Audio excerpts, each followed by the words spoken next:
Hey everybody, today we're going to be working on this right here. This is a mixture of a half a cup of yeast and half a cup of organic sugar. You could also use sorghum. I've got organic. Other people just use regular, but I tend to try to use the organic. This is just like Active Red Star brand yeast that I had in a jar, and let me tell you right now, it smells like I'm baking some bread. Of course you can make your own yeast, but this was already done.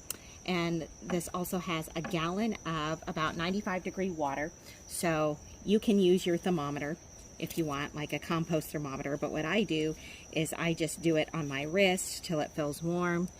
Of course you don't want it too hot or too lukewarm, so you got to have that feel in there, but you can do it.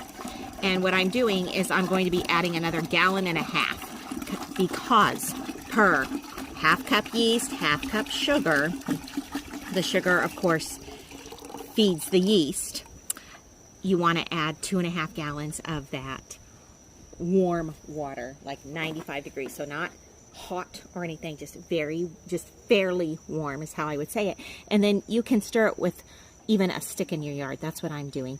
Now I had let that initial mixture, 1 gallon warm water with the half cup yeast, half cup of sugar, sit for about 30 minutes. Actually, it's probably been more like 40 because I'm working on another project in my yard. Back to that front fountain where I'm adding more drainage for it. And we set it up on bricks. After you've let that sit for 30 minutes, you add another gallon and a half of the warm water and let it sit for up to about 3 hours or more.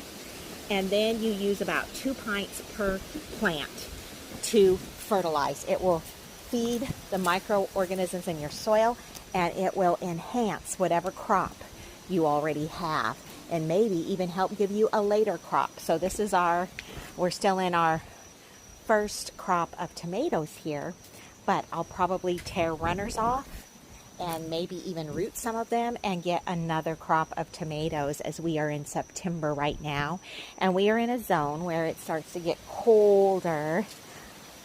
It can be as early as late August through parts of November, depending on whether we have an Indian summer or not.